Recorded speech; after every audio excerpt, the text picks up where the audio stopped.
El próximo domingo vamos a terminar esta serie de estudios que está basada en las bienaventuranzas de nuestro Señor Jesucristo, que son la introducción, ya dijimos varias veces, al Sermón del Monte. Las bienaventuranzas no deben ser vistas como requisitos para entrar al reino o requisitos para ser miembro del reino de nuestro Señor, sino que las bienaventuranzas deben verse como características de las personas que pertenecen al reino. ¿Pertenece usted al reino de nuestro Señor Jesucristo? Sí, ok, estas son sus características. Así debe ser usted. Es como preguntarse, ¿cómo es un perico? Es verde y tiene plumas y tiene pico. Así es entonces lo mismo. ¿Cómo es un cristiano? Tiene estas características. Los hijos de Dios son personas que reconocen su pobreza espiritual, son personas que lloran de continuo por su propio pecado, son mansos y humildes, son personas que tienen hambre y sed de justicia, son misericordiosos, tienen limpio el corazón, son pacificadores y padecen persecución por causa de la justicia.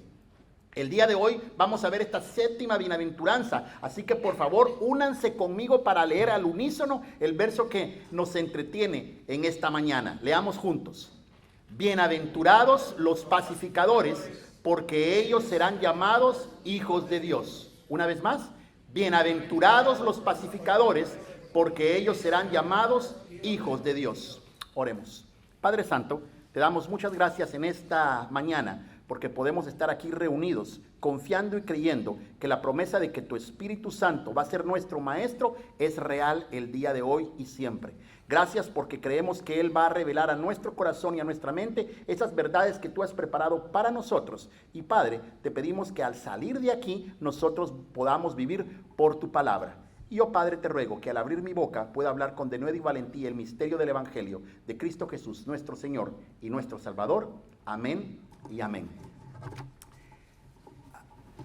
El mundo entero está en conflicto. Todos aquí hemos oído de la guerra que hay ahorita entre Ucrania y Rusia. Y es una guerra que no inició ahorita, es una guerra que viene desde el 2014, pero que se puso fuerte ahorita en febrero de este año cuando Rusia decidió invadir Ucrania. El ejército de los Estados Unidos estima que han muerto más de 2,000, entre 2,000 o 4,000 personas de los soldados de Ucrania, y probablemente han muerto entre 5,000 o 6,000 soldados rusos desde que se inició la invasión. A esto hay que sumar más o menos, dependiendo de quién esté dando los datos, que han muerto aproximadamente 600 civiles, incluyendo a más de medio centenar de niños y varios cientos de personas civiles que no tienen que ver en el conflicto, que han sido heridos. La misma guerra ha desplazado ya más de 3 millones de ucranianos que han salido huyendo, buscando asilo en en Polonia, en Hungría, en Eslovaquia, en Moldavia. El costo de la guerra es enorme. Según un artículo que leí esta semana, el costo económico que ha tenido Rusia solo en los primeros 2 días de la guerra ha sido de 5 millardos, o sea, 5,000 millones de dólares por día, solo en lo que se ha destruido entre bombas, tanques, aviones y armas destruidas. Pero el costo no solo es de Rusia, ni solo es el costo de Ucrania. El mundo entero sufre por este tipo de guerras. Nuestro bulto se ha vuelto bastante chico. Lo que sucede aquí se siente allá, y lo que sucede allá se siente acá. Nosotros no somos islas. Nuestras guerras nunca han sido solo nuestras guerras, sino han sido de toda la humanidad. Probablemente hoy se entiende mejor ese poema de John Doe, que fue el que lo tomó Ernest Hemingway, por quien doblan las campanas. Ningún hombre es una isla entera por sí mismo. Cada hombre es una pieza del continente, una parte del todo. Si el mar se lleva una porción de tierra, toda Europa queda disminuida, como si fuera un promontorio, o la casa de uno de tus amigos, o la tuya propia. Ninguna persona es una isla. La muerte de cualquiera me afecta, porque me encuentro unido a toda la humanidad. Por eso, no preguntes por quién doblan las campanas. Doblan por ti. Todo el mundo está en guerra, y no me refiero solo a la guerra entre Rusia y Ucrania, ni a las otras guerras como las que se llevan a cabo ahora mismo en Afganistán, en Irán, en Yemen, en Israel y Palestina, en Etiopía, en Myanmar, muchas otras regiones que se consideran conflictivas, como Haití o en otros lugares de América Latina o aquí en África. No se necesita pólvora para que haya guerra. La RAE, la Real Academia Española, define la guerra como el rompimiento de la paz. Y estoy seguro que muchos de ustedes entienden esta definición mejor, porque nosotros estamos en guerra hasta en nuestro trabajo. Carecemos de paz. Estamos allí porque hay gente que está allí, pero no aguantamos a nuestros compañeros. La intriga, el chisme, los malos trabajadores, las injusticias nos tienen abrumados, nos han quitado la paz. Estamos en guerra en el hogar. Como dijo mi compatriota don Ricardo Arjona, no se sienta usted tan sola. Sufro, aunque no es lo mismo. Mi mujer y mi horario han abierto un abismo, como se sufren en ambos lados de las clases sociales. Usted sufre en su mansión y yo sufro en los arrabales. Porque sin importar la clase social, usted y nosotros sufrimos, sin importar nuestra nacionalidad o sin importar nuestro idioma. La ausencia de paz en el hogar pareciera ser una experiencia que no es ajena a nadie. Hay conflictos con la esposa. Tenemos años de estar con ella, tenemos años de convivir, no nos pegamos realmente, no hay agresión física, pero a veces no se necesitan gritos para que la paz esté ausente. Hay conflictos con los hijos y no entendemos qué pasó con esas hermosas criaturas que cargábamos entre los brazos. Ahora parece muy lejana la última vez en que nos dimos un abrazo y nos dijimos un te amo con nuestros hijos. Porque no se necesita una bomba para saber que en nuestros hogares falta muchas veces la paz. Nuestro hogar es también una zona de guerra y nuestro trabajo y nuestro hogar no son los únicos que están en zonas de guerra. La naturaleza misma parece estar convulsionando todo el tiempo. Tenemos terremotos a lo largo y a lo ancho de esta pequeña esfera azul que nosotros vivimos. Hay volcanes haciendo erupciones, hay huracanes, hay tornados, hay tormentas tropicales, hay tsunamis que nos ponen a veces a pensar que tal vez el planeta entero nos quiere quitar de su superficie. Ni siquiera necesitamos enemigos, porque a veces en nuestra propia soledad no podemos encontrar paz ni con nosotros mismos. Sí, no se necesita de pólvora para que haya guerra, porque pareciera ser que la guerra habita adentro de nosotros, habita en toda la humanidad. Así que tal vez para poder entender esta bendición, primero tenemos que entender qué es paz. Como ya mencioné, la RAE define que la guerra es el rompimiento de la paz.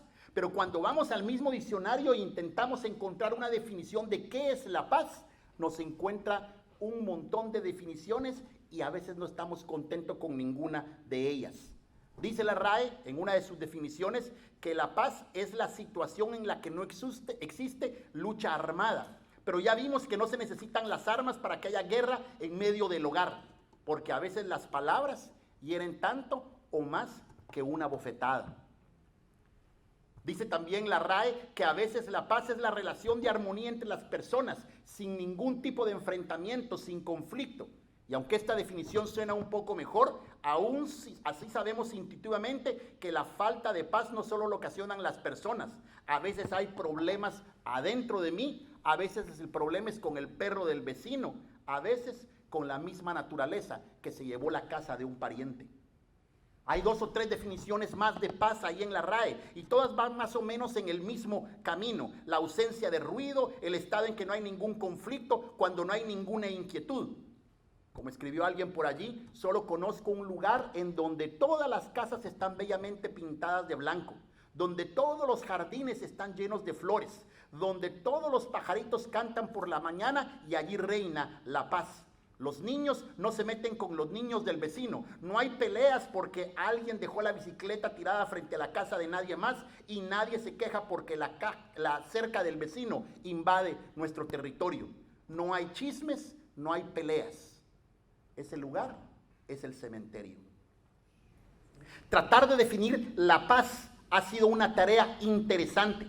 Los griegos, por ejemplo, tenían un concepto que partía de su propia mitología. Ellos le llamaban a la paz Irene.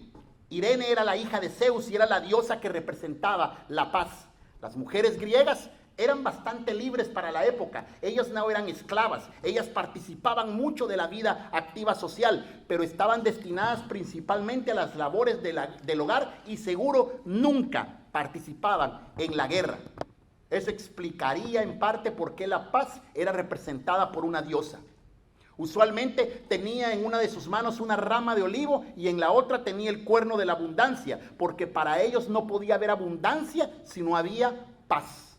Según la doctora Beatriz Martínez Pérez, para los griegos la paz era un concepto de orden y unidad, en donde la armonía interior era el eje que podía guiar al individuo en todas las relaciones consigo mismo y con los demás.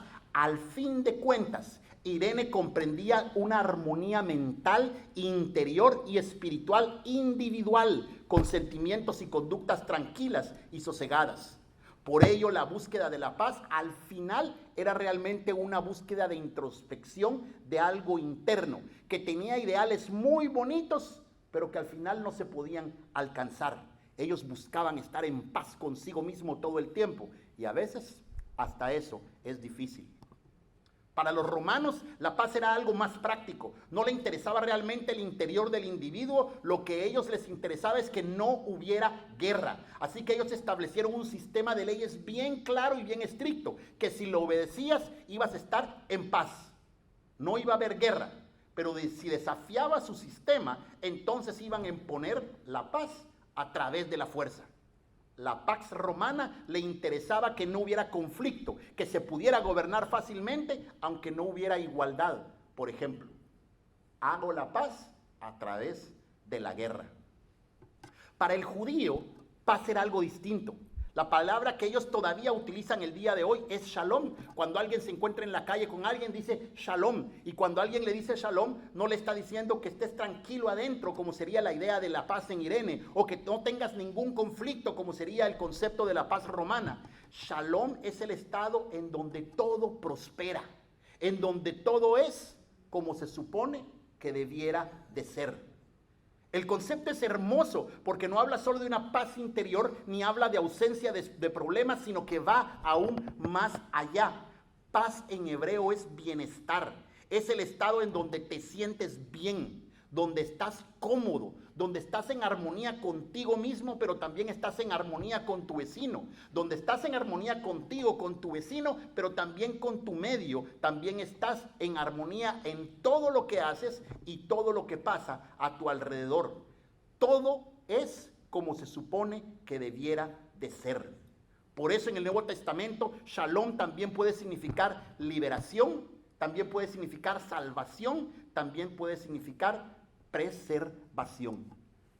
El doctor Cornelio Patinga dice así: shalom en la Biblia significa florecimiento, significa plenitud y deleite universal. Es un estado perfecto en el que se satisfacen todas las necesidades naturales y donde todos nuestros talentos y todas nuestras habilidades se utilizan, y cuando se utilizan siempre traen fruto.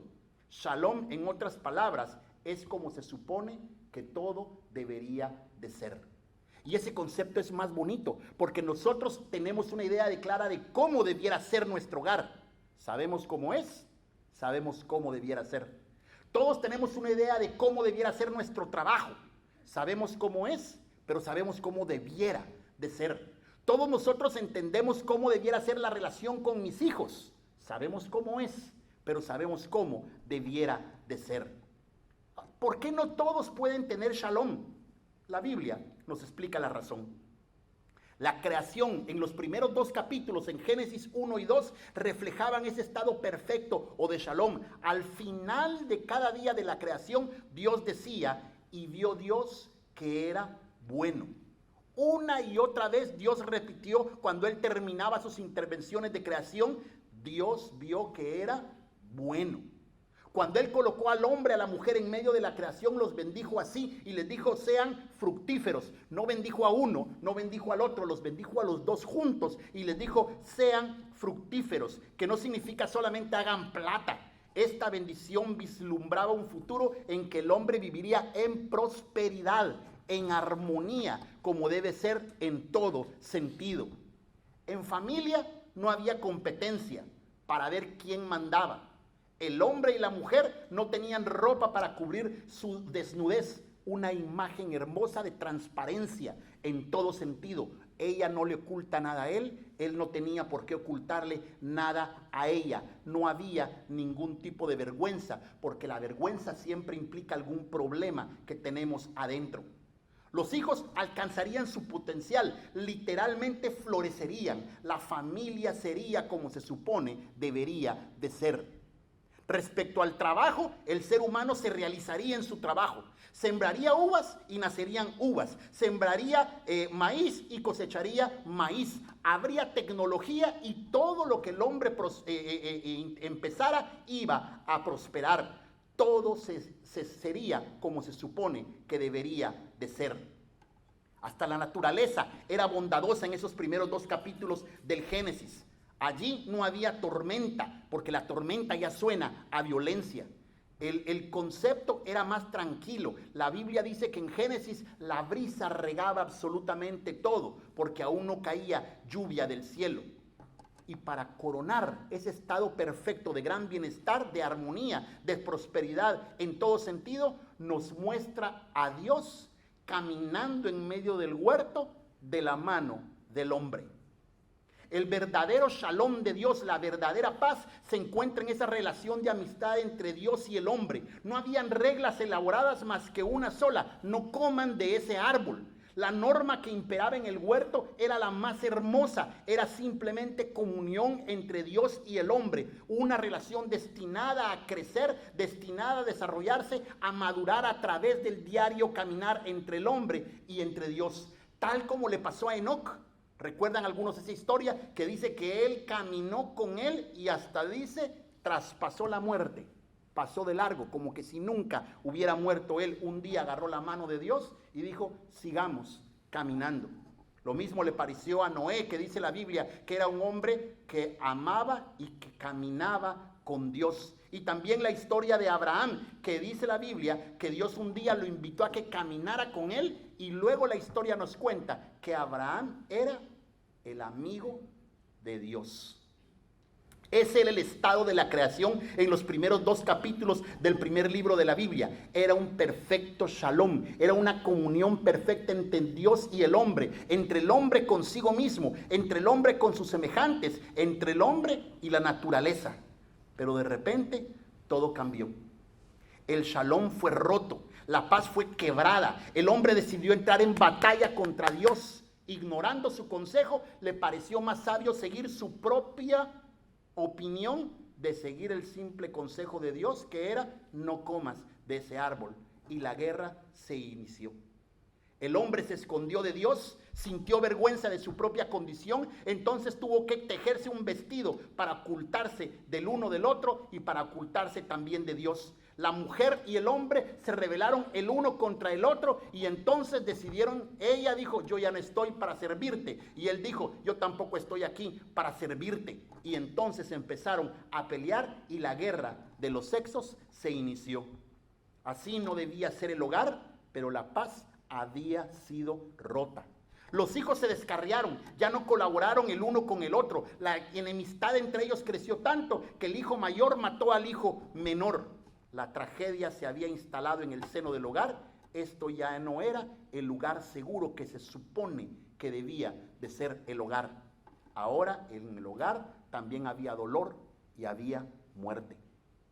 La naturaleza se volteó contra el hombre. El agua que antes regaba la tierra para hacerla fructificar, ahora se desataba con furia, como la vimos en el diluvio sobre el planeta. Ahora el hombre sembraba uvas, sembraba maíz, y la historia dice que cosechaba cardos. El trabajo ya no era una bendición, ahora el trabajo era una carga que cansa, que agobia y que no da fruto. El shalom, la paz, el mundo como debía de ser, dejó de existir, y en su lugar se instauró la rebelión, se instauró la guerra con Dios. La Biblia a eso le llama pecado.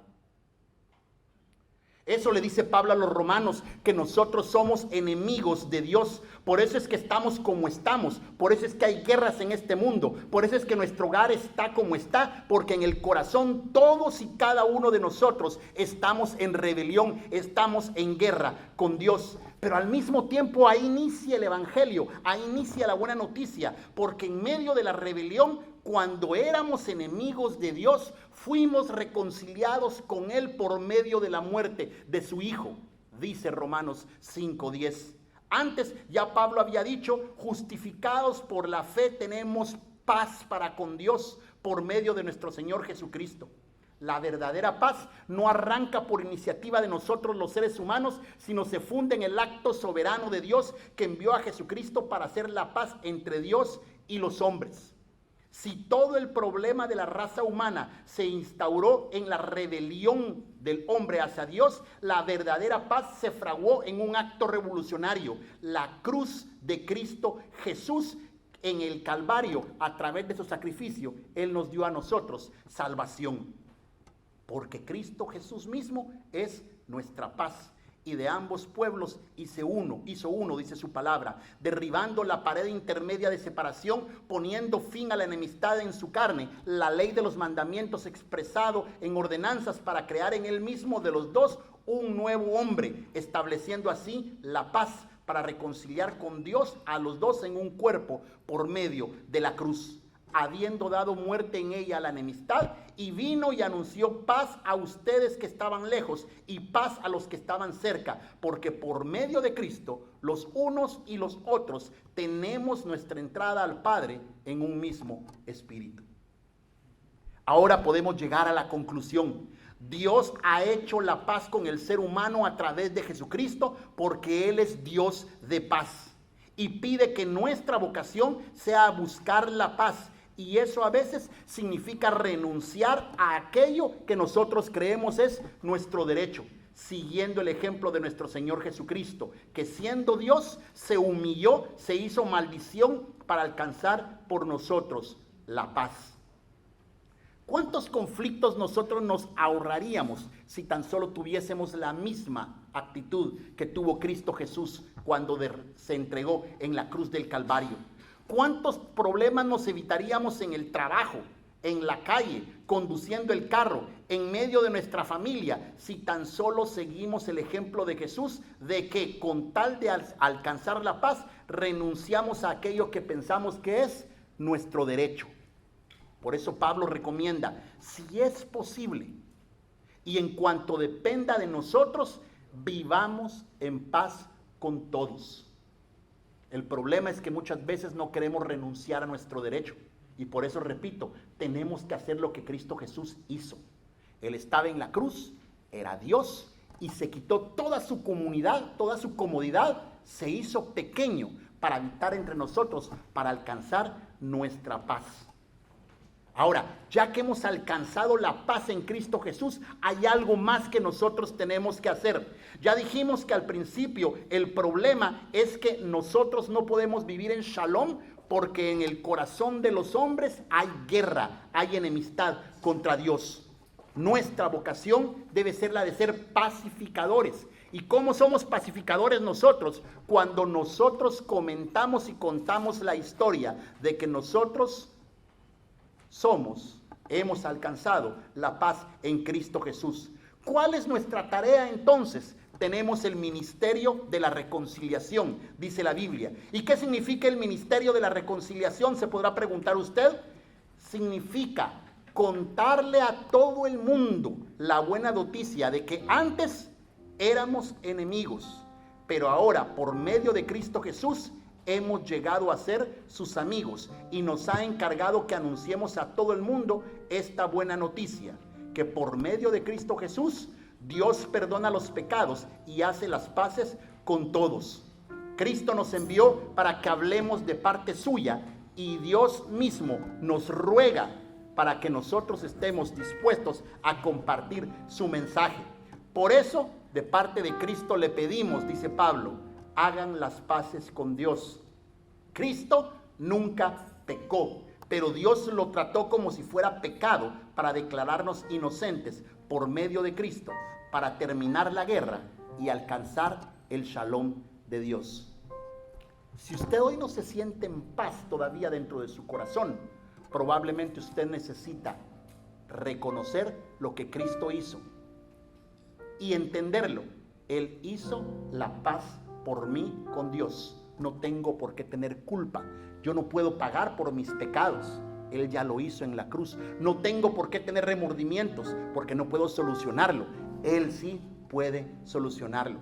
Si en su hogar hay demasiados problemas, usted necesita pedirle con todo el corazón que el Dios de paz se instaure en el corazón de cada uno de los miembros de su casa, para que entonces la paz de Dios sea la que reine en su casa. Usted es heraldo para contarle a ellos la buena noticia del Dios que llama a que estemos en paz. Y lo mismo es en su trabajo, y lo mismo es en su casa, en su barrio. La única forma de que haya la verdadera paz de Dios es que el Dios de paz habite en cada uno de nosotros. Oremos. Gracias, Padre, te damos en esta mañana, porque aún estando en enemistad contigo, tú enviaste a Cristo Jesús para hacer la paz por nosotros. Algo que nosotros no podíamos, tú lo hiciste. Padre, gracias porque estamos en paz contigo. Y ahora nos pides que nosotros también seamos agentes de paz. Que no seamos nosotros la razón del conflicto, sino que nosotros seamos la razón de la paz en todas nuestras relaciones. Y que entendamos también que el problema más grande no es solo evitar que haya peleas, sino que el problema más grande es el pecado que habita en el corazón de todos nosotros. Y el único que puede resolver ese problema, esa gran guerra, es Cristo Jesús, y ya lo hizo. Permítanos entonces ser buenos mensajeros de ese mensaje a todas las personas. Oramos así, en el nombre de Cristo Jesús. Amén y amén. Que el Señor les bendiga.